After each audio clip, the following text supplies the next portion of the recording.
Support for this show, Politics Done Right, comes from politicsdoneright.com, publishers of How to Make America Utopia, Take Away the Economy from Those Who Rigged It, As I See It, Class Warfare, The Only Resort to Right-Wing Doom, It's Worth It, How to Talk to Your Right-Wing Relatives, Friends, and Neighbors, and other books written by Egberto Willis.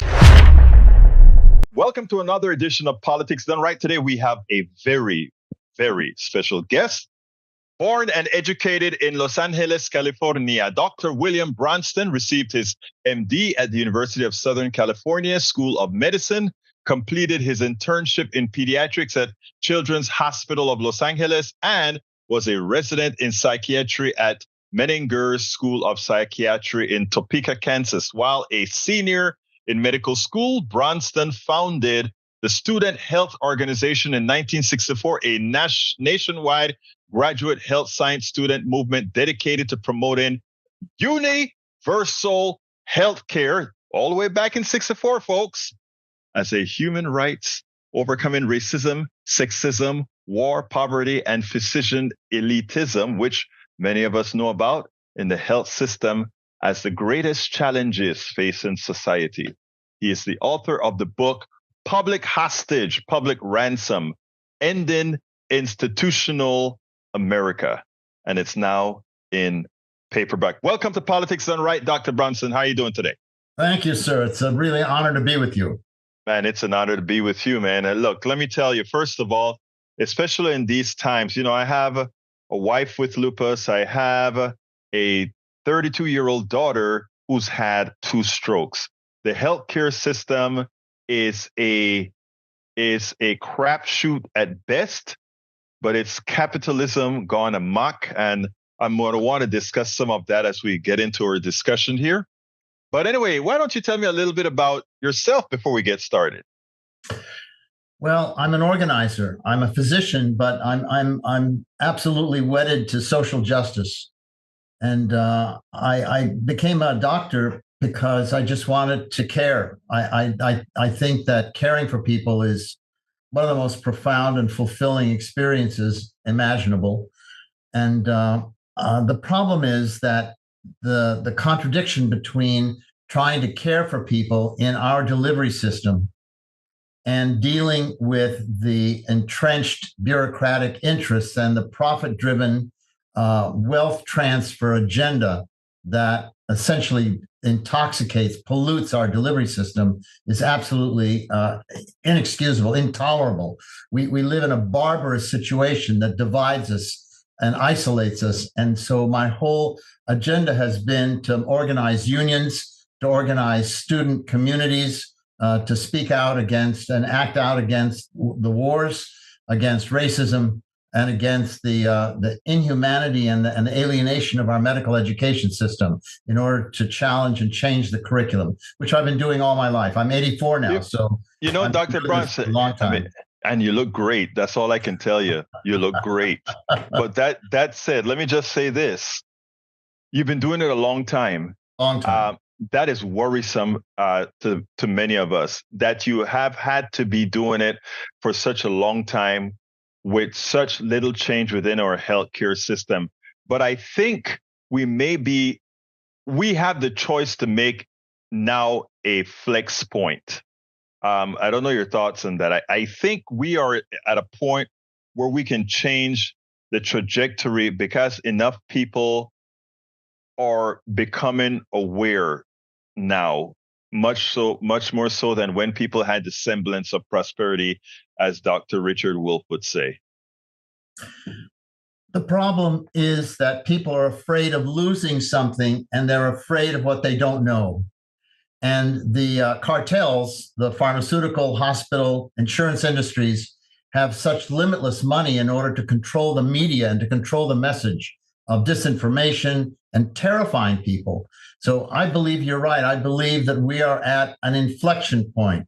I believe that what's happening in terms of organized labor beginning to rise up, the fact that we have been coming at this issue to establish universal single-payer healthcare for now 40 or 50 years is beginning to have an impact. But we have a gigantic challenge against all the money in the world, which means that the only way we're going to turn this thing around is if the people in the society embrace and understand and are able to deflect the propaganda that will scare them to make this transformation. It's got to happen in law.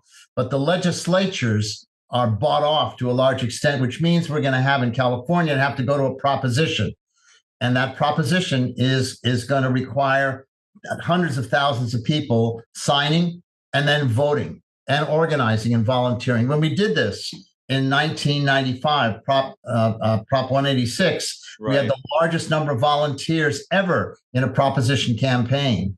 And so the question is, why aren't the people now moving in their self-interest in order to address this question? And the book essentially is a piece of an expose to look at the utter evil of Medicare, Medi-Cal, Medicaid.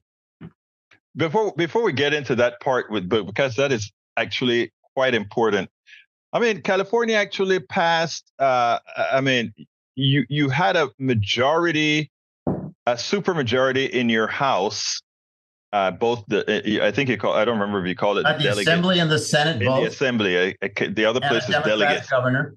And a Democratic governor, and you actually had a bill, a single payer bill, and even under almost universal Democratic rule, you couldn't get it passed. You know that the bill passed in the legislature twice when they knew that our Republican governor would veto the bill. And when the bill then came up again after we had a Democratic governor, the legislature fractured because there's too much money in the legislature. And you can go on Google and you can look up the kind of money that our legislators are receiving from lobbyists, from the industry, from the cartels, from pharmaceutical, from hospitals, from insurance. It's in the millions. And so we have very few honest legislators that are willing to go against the money that they're receiving to stay in power.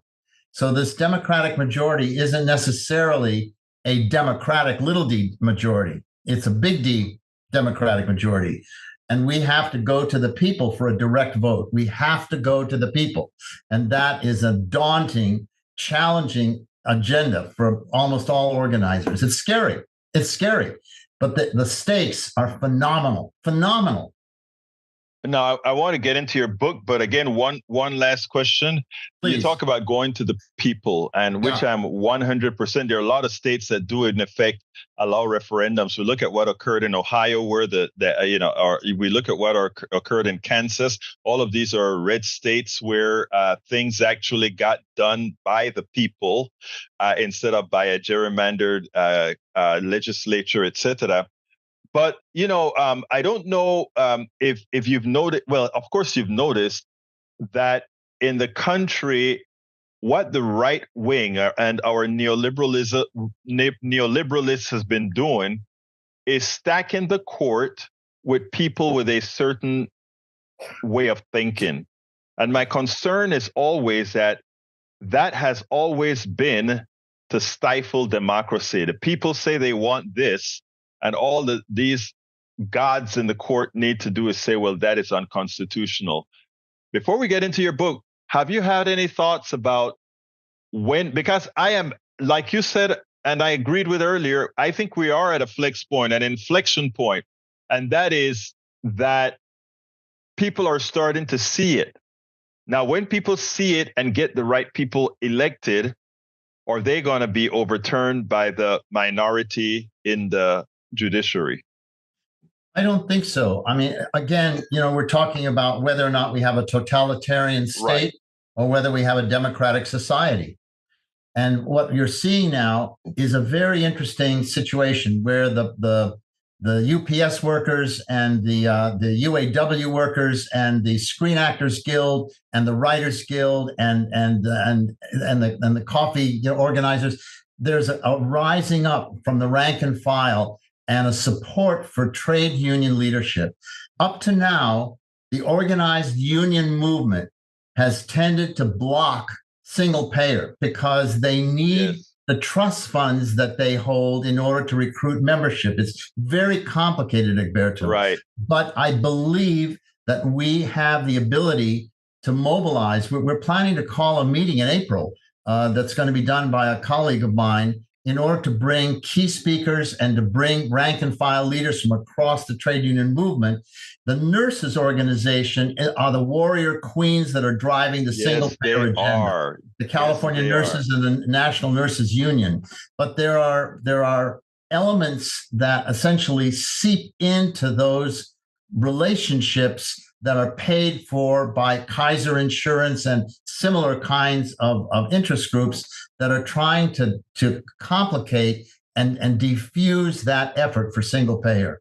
It's more than we can really talk about here in the show at this particular time, but we are moving to pull together labor, because without organized labor, we can't take that next step. Whether we can solve the problem at a right-wing court situation, that's way down the line. The first thing is we have to get the people to act in their own interest and to understand that the suffering that they all experience and the fear and insecurity that they all hold in their heart because they're never sure whether something's going to happen that they can't cope with, they can't pay for, has got to somehow be assuaged. It's got to be comforted. Absolutely so, my friend. Absolutely so. Tell me something about public hostage, public ransom, ending institutional America. What does that really mean?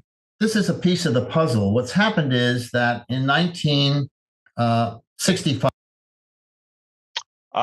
You're muted. Oh, sorry, I accidentally hit the button. Yeah. In 1965, the Social Security Act was passed that established Medicare and Medicaid in the United States.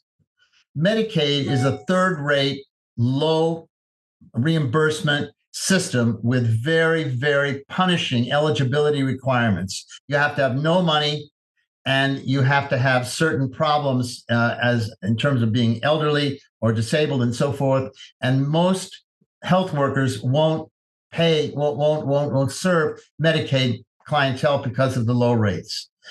The Medicaid system has plowed $6 trillion into our economy to establish a vast institutional culture, nursing homes, supported living, hospice services, and it's all being privatized now. The private big corporations are buying out all of these facilities in order to own them privately rather than have them publicly funded.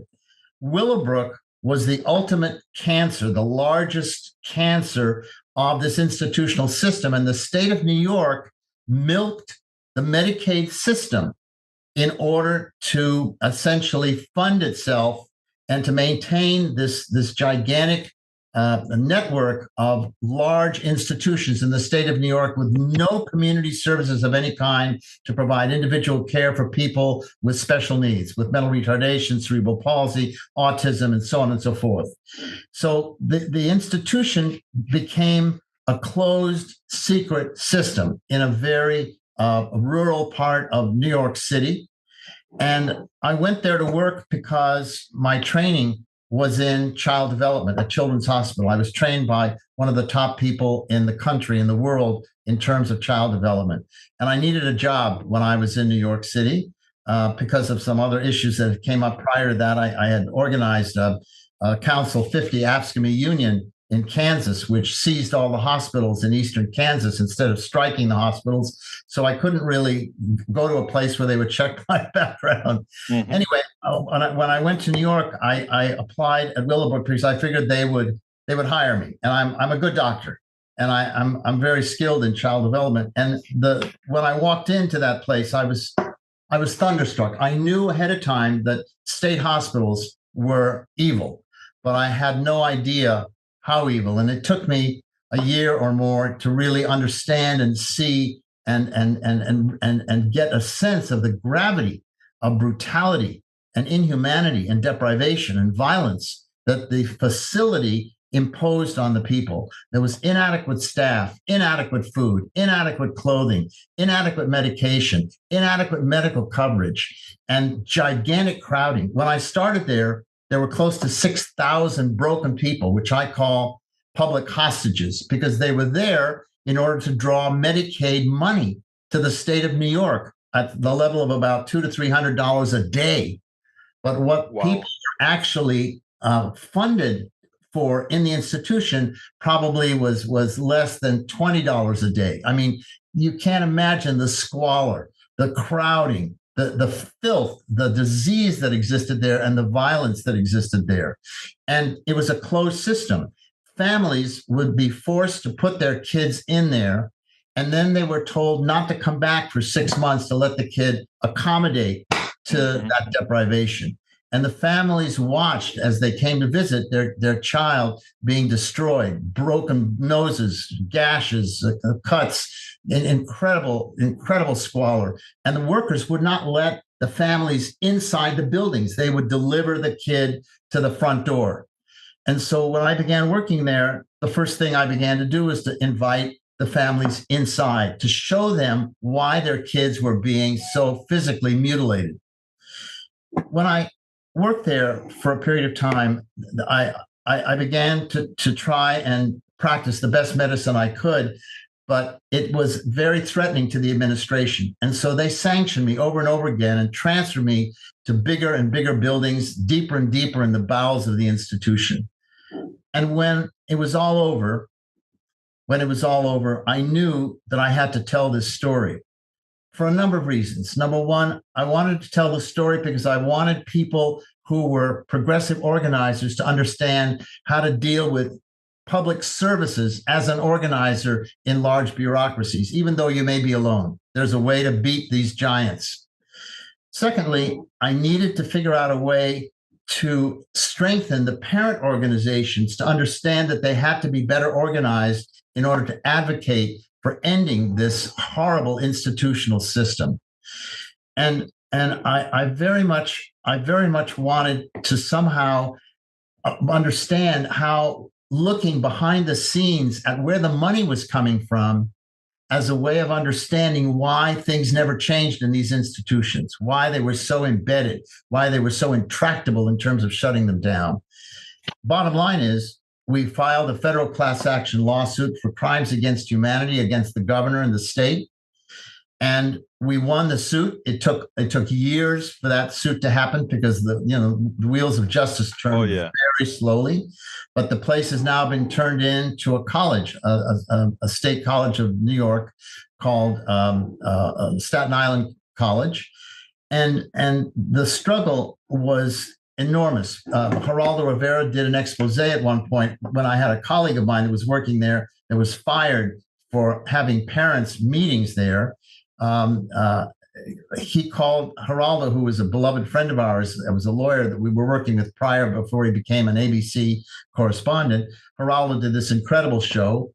And then we did a major show with Dick Cavett, that brought two of the undertakers from the bureaucracy down, the chief of mental retardation for the state and their public relations guy. And we had parents there. Geraldo was on stage, my comrade, myself. And so we began to mobilize a very large public campaign for the general public to understand something that was invisible to them and that they couldn't even imagine was existing based on their tax dollars. So the book is that story, an illustrated story, and there's photographs in the book to show the impact of the violence of the institution, not the grotesquerie or the spectacle. And it's an effort to put everything I understand as a lifetime organizer in terms of how I understand the political map of the bureaucracy, of the public bureaucracy in New York, and it's evil. It's corruption. It's arrogance. Now, what you just showed was the actual public sector misbehaving in the way it used federal dollars.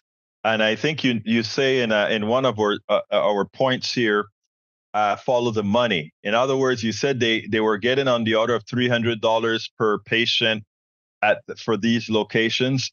And if they were spending $20, that would be a lot. So the question is, they were diverting all that money elsewhere. Now, it's interesting because that, believe it or, a lot of folks would say, you see, there it is, government don't work again. And I would say, I bet I could hypothesize and say that, well, because they didn't want to tax effectively their rich benefactors, they found a way to cheat to get money from elsewhere. I'm just hypothesizing right there. Now, that said, additionally, what's interesting is government has gone from that type of corruption, right, to where the private sector type corruption you spoke about before. Because if we take a look at how the private nursing home systems and the private care systems work right now, it's the same method that they use. Minimize the amount of money for patient care, maximize the amount of money for the corporations who are running and taking over home after home after home, meaning care center after care center after care center. And likewise, hospitals that most of the money no longer goes into care, but it goes into profit and otherwise, which tells me we do need that bill of healthcare rights that the law has to guarantee. I think you mentioned that up front. People can't imagine getting care in our system without paying for it. Right. They can't imagine that. They can't imagine not having nursing homes to handle their elder and dependent relatives because they have to be able to go to work and they can't take care of somebody who needs around-the-clock services. And they can't imagine a transformation of the workforce that really is a socialized workforce that is diverse, that is culturally competent, that is multilingual, that is around the clock, and that is individualized in order to transform the society into a different kind of an entity than what we have now. What we have now is so barbarous and so embedded in people's expectation and familiarity that the idea of transforming society seems unreachable. It's intimidating. It absolutely paralyzes people, and the misinformation out there and the authoritarian power of the delivery system is terribly, terribly intimidating for ordinary people. They just don't have a sense of being able to beat that situation. It's not that the government is bad. It's that bad government is bad. It's not that the private sector is. I mean, what's happened is that from the state forcing us to defraud the federal government by misrepresenting and upcoding what we were dealing with in the institution. But what's happening now, which is now 50 years later from when my battle existed in Willowbrook, the whole situation now exists for the entire population because as we age, Egberto, we become essentially dependent. And like people that were labeled then with mental retardation or cerebral palsy or autism or muscular dystrophy or whatever, now by just being old, the parents who fought to deinstitutionalize their kids are into institutions themselves. And the kids who are now 50 years older are headed back into congregate segregated facilities because they're old, not because they have some special need other than the fact that they need assistance in terms of some operational need that they have in their lives. So the whole society now is faced with the most severe, challenging, universal issue of democratizing our society and humanizing our culture and looking out for each other through a universal system that's paid by progressive taxation with no cost at the point of service that covers everything. And that's the magic. And, people don't understand it. Now, earlier you had mentioned people can't imagine going to being in a nursing home or going to a hospital or getting medical care and not paying for it. And my thing is, I kind of refrain from saying not paying for it, as opposed to saying we're all paying for it just by our existence of Americans, being Americans within a society that's an active part of the economy. We're actually all paying for it. There's nothing anybody is getting for free. Even the welfare recipient is a functional part of the economic system because they are a conduit of the circulation of money, however it's gotten. And I wrote a book a couple years ago called How to Make America Utopia, Take Away the System from Being Rigged. And the reason I did that was to say, imagine Just imagine what things could be. And I love the way you brought that up earlier. You said in our conversation just now, you said Americans just can't believe that they can get the things that they deserve. They're so indoctrinated that they believe it is far-fetched. I mean, Stephanie Kelton, one of my favorite MMT. Myth of monetary, right? Absolutely brilliant. Brilliant monetary woman. theory. And, I sit down and I listen, and it's like, it's amazing that we've always implemented MMT for corporations, right? When we have a war, we use MMT. Yeah. When we had the pandemic, we used MMT. When we had the crisis in 2008, we used MMT. But somehow we can't use it for humanity, for our American brothers and sisters in need. Your thoughts? It is a class issue, Egberto. It's a class issue. The ruling class essentially dominates our legislature, and they essentially service the rich at the expense of the 99%.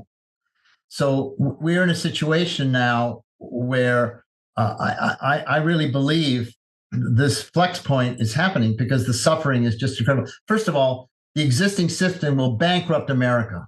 There is no limit to what the cartels can charge for services. Exactly. Number two, we have twice as much money in the system right now than any other country in the world, and yet 30%, 1 out of every 3 people in America, cannot afford to use the care that they essentially are being paid, that we're paying for, which is an extraordinary phenomenon.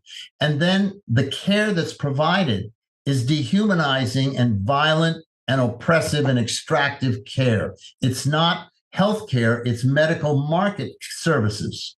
And we have to come up with a public health system. We have to buy out upfront all medical debt. We have to fund all the people that are now forced to take care of somebody in their family for nothing and not go to work.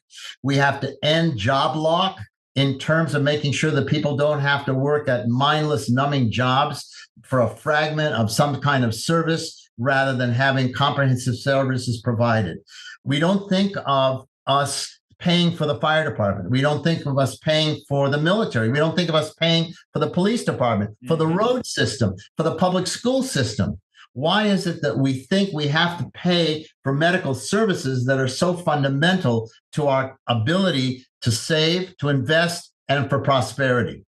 When people argue that whatever we're talking about will cost too much, that puts us in a defensive position.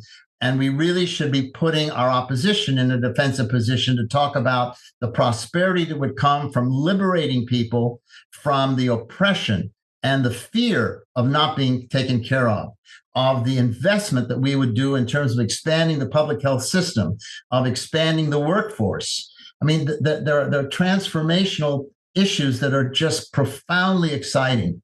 I spent a year with 40 of the smartest people in the country that I could pull together. Every Saturday, we met for 2 hours on Zoom in order to imagine the very best healthcare delivery system we could. And it's on a website called ourhealth.pub.public. The whole model is there.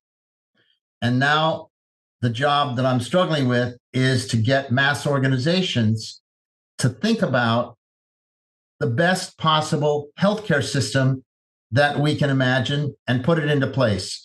Because unless we deal with those issues that will inspire the general public, rightful care, comprehensive benefits, ending medical debt, essentially providing specialized teams for mental health services, for rural and agrarian health, for educational system, the people that need to go into the school system, K-24, are different than the people that have to go into the farms and into the rural areas to deal with farm worker health and with the agricultural world. The people that have to deal with the catastrophic, outrageous situation with the houseless community is a different crowd. We're pouring millions of dollars to deal with homelessness with absolutely no success whatsoever because we're not dealing with it from a social standpoint. There's an incredible book that was written by this marvelous young woman who lives in Philadelphia called Health Communism. Mm-hmm. It's a powerhouse, like your book. It's a powerhouse. It changes the whole way people look at and identify with and understand what they're due. We're already paying for a system that we're not getting. Exactly. And it's an outrage. Outrage. Exactly. Now, let me just, before we close, I want to first say how impressed I am to hear. I can't call it your point of view. I have to call it the point of view, because until we get there, until we are able to find a way to have people get that courage and belief that not only that they can achieve, but that they've deserved, that they've earned that right for that kind of life. After all, we built the most powerful country for none. That wasn't done by Bezos. That wasn't done by Gates. That wasn't done by Elon Musk. That was done by us. The problem is we have a media, a propaganda engine that would have you believe that some industrialist who doesn't have your mindset, who doesn't have the mindset to create, that somehow they are the ones, because they are the guardians of capital, that somehow we depend on them. So Dr. Bronston, let me ask you to close out this way. Please tell me, how best do we get this communicated, not just to the union worker, but to Americans in general? Because that's the only solution, a vote in America that feels itself worthy of all that we preach. Let me just say, at the lowest level, people should read my book. I'm not looking for money, but people have to understand the evil of Medicaid and the evil of institutionalization and be alarmed and alerted to the danger of their own future and the future of their family. We must change the system. Otherwise, we're all going to wind up in institutions. Then, in terms of dealing with the change, we have to have a written model that people can essentially look at and make minor changes in the language or in the model. I have produced that model because without that model, we're talking generalities. We're blowing smoke. And people have to have a document that they can look at that describes in detail all aspects of a true public health-driven healthcare delivery system. Then we have to figure out how to put together the public base of the cutting edge, the vanguard group of organizers that have internalized the moral imperative of this agenda. People like Bill Barber, people like Ralph Nader, people like the head of Black Lives Matter, of Me Too, of the youth that are working on gun violence. We have to build some kind of a coalition across vertical interests in our society, whether it's gun violence or misogyny or whatever. And we must somehow sit down with labor and be able to recruit labor, organize labor, because they may not be anywhere near a majority, but they have the organized power and they have the fundamental basic dollars that we're going to have in order to reach the people. And we need programs of people like yourself in order to essentially trumpet the truth, trumpet the discussion, build in a sense of confidence and comfort and conviction and outrage in the general public that this must be done, it will be done, and we will do it. We will do it. Dr. Bronston, what would you have liked me to ask you that I didn't? Can we do another 2 hours? We can do 20 hours. You'll be, let me tell you better. You'll be on again, but I still want an answer to that question. You'll be definitely on again, because I mean, I want to tell you something offline, but go ahead and tell me, what would you have loved for me to ask you? I stump everybody with that one, but I love to do it.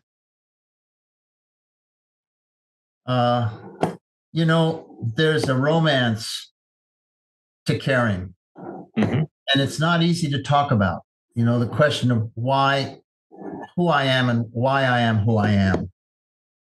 I don't know if I could answer the question. The problem is not that the questions are hard, but the answer is hard. Mm-hmm. We live in a world that is so challenged with cruelty and dehumanization. And we need to move the general public into a new place. And I believe the question is, what role does universal health care play in the panorama of issues of dealing with poverty, climate issues, and the other major pillars of challenge that we're faced with? We're faced with the most frightening time ever, politically and ecologically. And I think that the question of how we're going to go about convincing each other to have the courage and the love and the community to be together, to listen to each other, to have some sense of inspiration and conviction and discipline to move through the opposition. The opposition is all around us. They control the public mass media. Your kind of programming and the programming that's come from so I guess the big question is, how can we mobilize the progressive forces in the social media system to deal with what's going on now with Elon Musk and with the other people that are essentially turning social media into a fascist propaganda machine? And my story is a story that I think will be inspiring. That the book has 80 photographs in it, and the photographs are grouped into chapters that essentially show the violence, not the spectacle of the institution. People need to internalize, they need to understand that it's appropriate to find out about things, to ask about things, to study, to read, and somehow just to have the courage every day to be committed to change with their communities, at their churches, at their synagogues, in their book clubs, in their social gatherings. People have to start talking to each other about the transformation of power. The people have to own the healthcare system. We can't let the private sector own our lives and our well-being. Dr. William Bronston, author of Hostage Public Ransom, Ending Institutional America. It's out in paperback. It will be in the blog, and we'll have it flashed on the screen how to get that book. We cannot help but say thank you so kindly for having been on Politics Done Right. I'm greatly indebted, brother. Thank you so much. Welcome to another edition of Politics Done Right. I'm Egberto Willis, your host here from Netroots Nation. Of course, we meet some very interesting people that are making a change to our politics. And today we are lucky to have Karin Tamerius of Smart Politics and David Campt of the Dialogue Company. How you doing, Miss Tamerius? I'm great, thank you. And how are you doing, Senor David? Very, very nice, very nice. I'm glad to be here. Well, David, it's interesting because you and I spoke before, and you speak to a whole lot of people, and you wonder sometimes, I know that person, now I remember what it's all about. Anyway, you are the founder of a company called the Dialogue Company. Why did you think you needed to do that? Because I know that so many people can't talk well to people they want to collaborate with. So in the workplace, they can't talk well. They certainly can't talk well in the workplace about DEI issues. But here, it's a political season. People, especially white progressives, talk really poorly to people in their circle about racism and about other things. Mm-hmm. And so I, in order to do my part to change this country and this world, I wanted to manifest what I know about persuasion so that people can collaborate more, especially white progressives. Now, you have a company called Smart Politics. Yes. How? First of all, you work a lot with David Campt. Both of you work together. I do. First of all, what do you do at Smart Politics, and why did you find it advantageous to work with David? Yeah, so Smart Politics was founded in 2017. It's a nonprofit organization. And what I do is I teach progressives how to communicate more persuasively with people who disagree with us. And a lot of times that means having conversations about racism and race. And so David and I have particularly collaborated around that issue. Now, you just mentioned something that, let me kind of expand on it. You said, generally, if you're talking about issues between progressives and others, a lot of times the race issue comes up. Would you consider that the major issue, though, or would you consider that just one of the several issues that, you have to get the gradations? What do you think? It comes up a lot, but it is absolutely not the only issue that comes up. Do you think it is the major issue, or do you? Because I want to hear your opinion before I say what I think. I think it is the primary issue that progressives run into trouble talking about. Yeah, but it's not the only issue that they run into trouble with. Okay, so since you work with David, I want to ask the question this way to David. Do you think the reason why many progressives may have issues with, let's say, and I don't want this to be a racial discussion, because this is much more, in my opinion, than race, what both of you are doing. But do you think it has something to do that just people are people? In other words, let me tell you, in my personal dealings with people, I don't find that conservatives are any less racist than progressives. The only difference I've seen, and y'all can correct me, both of you can, the only difference I think I've seen is that progressives intrinsically want to do something about it, even if they themselves have that cancer, they want to do something about it, while conservatives just throw their hands up, say to hell with it, that's life. Your thoughts? My analysis is that conservatives, progressives might not be different in how much they're racist, but you're right that they're different in how much they care about racism. The way I think about it is that the two fundamental questions are, how much does bias and racism exist now? Mm-hmm. Conservatives tend to say very little. Progressives tend to say a lot. Mm-hmm. And how much does our historical racism affect us now? Conservatives say very little. Progressives say a lot. And they differ on those questions, but they have a tough time talking about that. But then, of course, the third question is, if there's any impact, should anybody do anything about it? And progressives say yes, conservatives say no. So I don't think the issue is who's more or less racist, but I think it's more about the worldview about racism that divides people and that they cannot talk about well. And because they can't talk about it well, it becomes one of many other issues that lights up Thanksgiving dinner table, because people accuse each other of bad faith, accuse each other of being evil, and they use conversational practices that don't help enhance things, and that's what we work on. And that is great. And let me just say something, Karin. I agree with just about everything that David just said, but it's so interesting to me from my point of view, the race aspect of all our problems is really so, and I want it to come out right. It is prevalent, but it should be minuscule. I don't know that I'd say it should be minuscule, mm-hmm. but it shouldn't be any bigger than our challenge in talking about mm-hmm. other things. I think I used the wrong word, because what I want to say is that it is kind of silly on our part that it plays such an important role when there are so many other things that affects us. Like let's put it this way: you're a white woman, I'm a black guy. Let's say you just hate me because of the color of my skin, right? That doesn't go, except for power, as far as being able to control my well-being.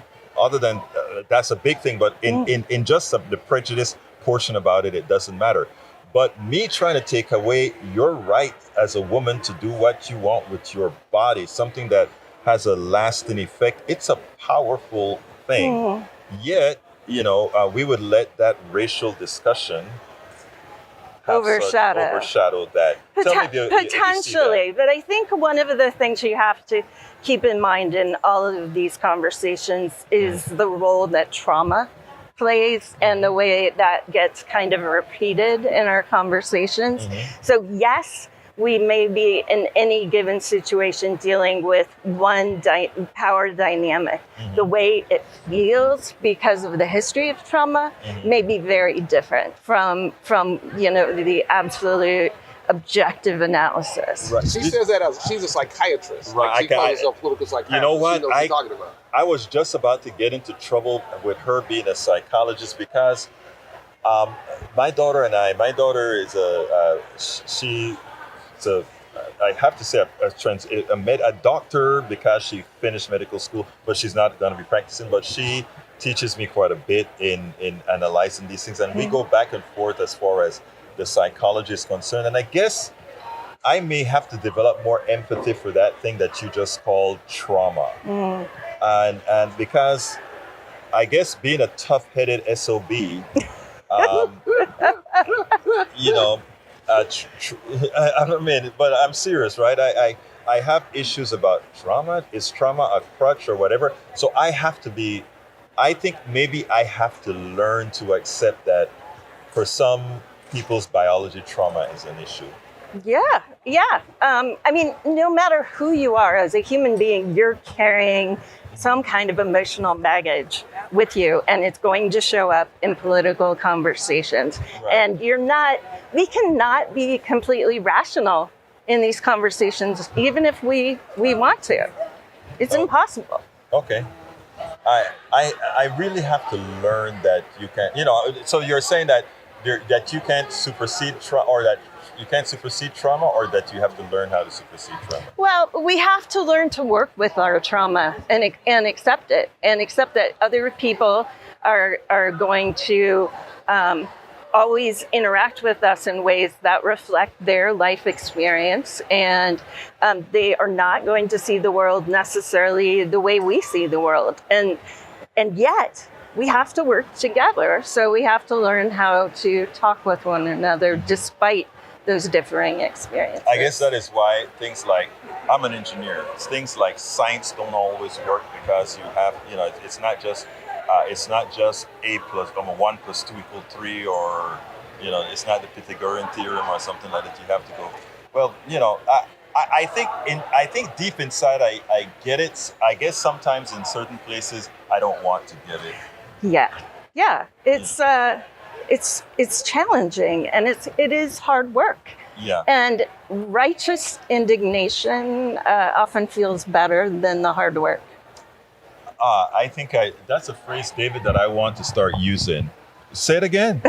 Say it. Righteous indignation is more fun than hard work. Oh, wow. I really like that. You need to put that on a bumper sticker. How about outrage is a drug? Like outrage. Ooh, that's good. I mean, that one. You say hers was short. I mean, hers was long, and you just came and gave the counter punch. Pow, pow. Right. No, it is. I mean, that came from one of my workshops on the White Ally Toolkit. I've done a lot of work with helping progressive people who think racism is a problem. Again, talk to white folks, who talk to people in their family or circle who don't think racism is a problem. White folks are split 50-50 on that question. Right. Just not unlike white folks are split 50-50 on Mr. Trump, although 58%. Right. So that's why white folks have the common experience of I can't talk to my family members or my friends, etc., which people of color don't have that because of the different voting patterns and different issues. They don't have the problem of racism because black folks are 80-20 on whether racism is a problem. So part of what we have to do is to help people have these better conversations. And one of my workshop principles was like, when people say racist stuff, I just blast them because outrage is a drug. Right? And it's a dysfunctional response, and it actually hardens opinions instead of softening them, which you could argue is the job of progressive white people, is to soften people in their circle, not to make them more entrenched around their view. But to do that, you got to come from a place of compassion, and people don't want to do that because outrage feels better. No, I have adapted a way of being over the last several years to preach and live civility, and also to try to have people develop trust in me and in me as a person that's not going to, even look. I'll be frank. I'm to the point where doing a show, somebody calls in, They call me all kind of N-words, and my response is, "Are you having a bad day?" Okay, and, That's hilarious. you know, but it really comes from within now when I'm saying, "Are you having a bad day?" Because the words have absolutely no impact on me because I know who I am, and that's, I think, one of the reasons why I asked you about the trauma. I have the trauma of the pigment that I have living in America.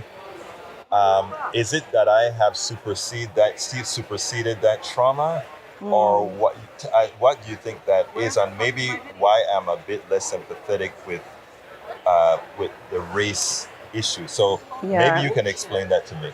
Well, as a person trained as a psychiatrist, I think of it through the lens of exposure therapy. So how do we treat PTSD in a patient? We do it with exposure therapy, where you subject yourself a little bit to environments in which you have to confront things that make you very uncomfortable, may trigger past trauma, may really be difficult for you, but your body naturally acclimates over time if you stay with it. And so eventually you get to a place where it just doesn't land anymore. So that is like a vaccine. A little bit. You almost sounded like a vaccine. But right. Wow, that is amazing. I like that. So anyway, moving on. So David, what is your goal? What are the goal with you working together with Karin? What do you expect to accomplish in our body politic? Because the truth of the matter is, our body politic is in deep caca right now. Yes. So what is your, and this is pretty much how I'd like to end it.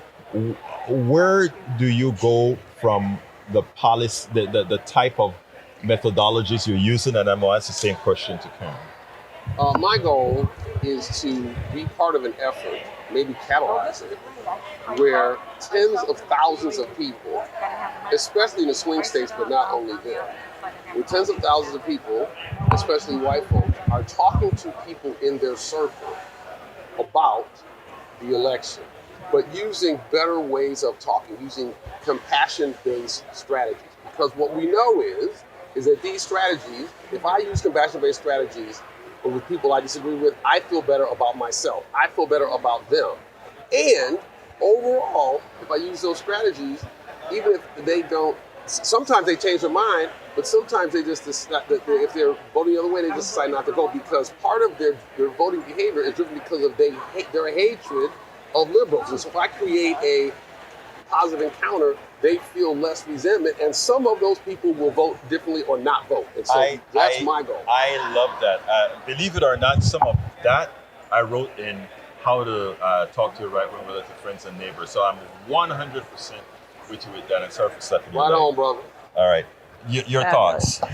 It's very much aligned with David's thoughts. What I really want to see is people talking to their friends, family members, co-workers, neighbors, about what really matters to them in this election, and having conversations across lines of difference. Like, talk with the people who you tend to disagree with, rather than spending all your time, complaining with the people you already agree with. One thing I noticed that people really underestimate is how much of an impact they can actually have on other people's views. Once you earn someone's trust, once they believe that you're willing to listen to them and take them seriously, you can have a major impact on the way they vote. And so the place to start is with conversations around you, rather than trying to influence things far away. Right. There's a name for this. It's called relational deep canvassing. You'll hear about relational organizing from people like this conference who talk about, get people you know to vote.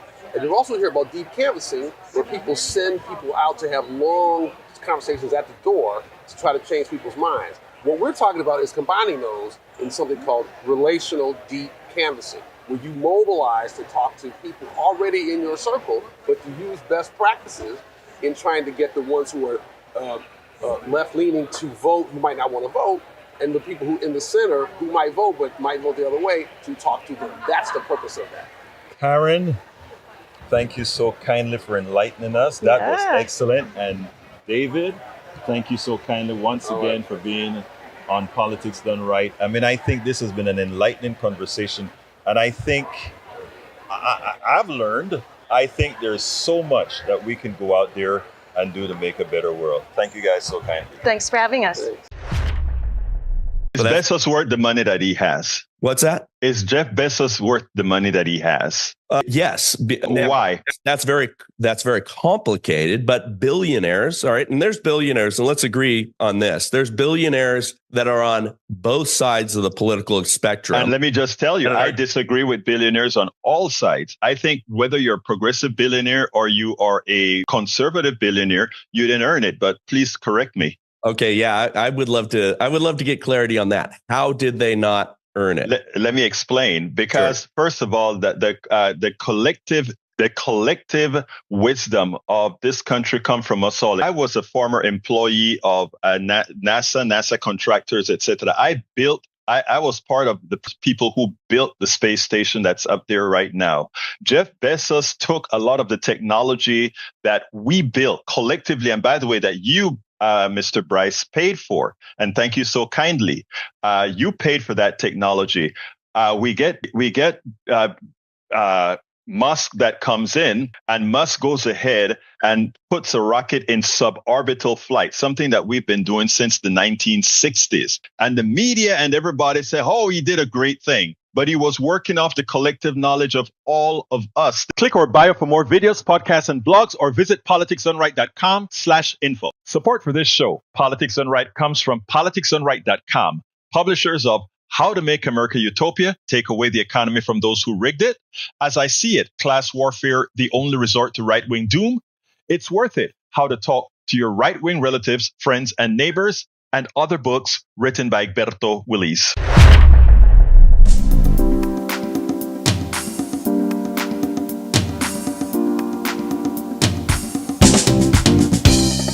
Welcome to Politics Done Right. I am your host, Egberto Willis. This is a progressive program that will take the mystery out of politics. This is the program that will encourage you to make sure government becomes we the people. Whether you are liberal, progressive, conservative, or otherwise, you get to air your point of view. We are an independent media outlet that, unlike mainstream media beholden to corporations, we only owe allegiance to you. Remember, you can also send me a tweet at EGBERTOWILL